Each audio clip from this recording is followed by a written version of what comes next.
പരനാറി, കുലംകുത്തി, ചെറ്റ.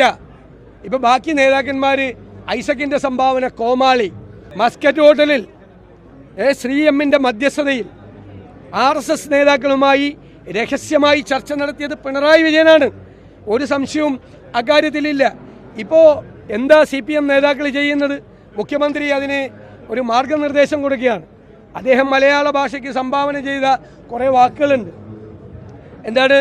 നികൃഷ്ടജീവി, പരനാറി, കുലംകുത്തി, ചെറ്റ. ഇപ്പം ബാക്കി നേതാക്കന്മാർ ഐസക്കിൻ്റെ സംഭാവന കോമാളി. ഒരു കലാകാരനെ കോമാളി എന്ന് വിളിക്കുന്ന തരത്തിലേക്ക് കേരളത്തിലെ കമ്മ്യൂണിസ്റ്റ് പാർട്ടി അധപ്പതിച്ചിരിക്കുന്നു. സാംസ്കാരിക പ്രവർത്തകരെ അപമാനിക്കുന്ന തരത്തിൽ സിനിമയിൽ ഹാസ്യവേഷം ചെയ്തു എന്നതിൻ്റെ പേരിൽ ഒരു നടനെ, ഒരു കലാകാരനെ, ഒരു സാംസ്കാരിക പ്രവർത്തകനെ കോമാളി എന്ന് വിളിച്ച് അധിക്ഷേപിക്കുകയാണ്. ചെറ്റ എന്ന് പറയുന്ന വാക്ക് ചാരുതയുള്ള പ്രയോഗമാണെന്ന് പോളിറ്റ് ബ്യൂറോ മെമ്പർ പറയാണ്.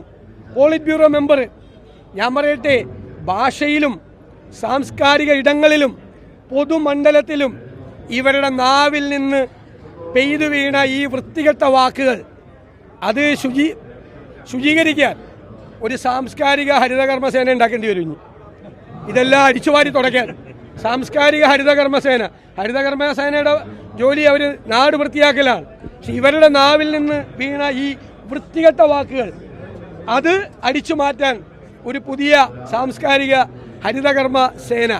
മുഖ്യമന്ത്രി എന്തിനാ ഇത്ര പ്രകോപിതനാകുന്നത്? എന്തിനാ ഇത്തരം മോശം വാക്കുകൾ ഉപയോഗിക്കുന്നത്? രാഷ്ട്രീയക്കാരെ കുറിച്ച് ആളുകൾക്ക് പുച്ഛമുണ്ടാവും. ഇത്തരം വൃത്തികെട്ട വാക്കുകൾ ഉപയോഗിച്ചാൽ എത്ര മനോഹരമായ വാക്കുകളുള്ള ഭാഷയാണ് മലയാളം. അവിടെ നിന്നാണ് പറയുന്നത്.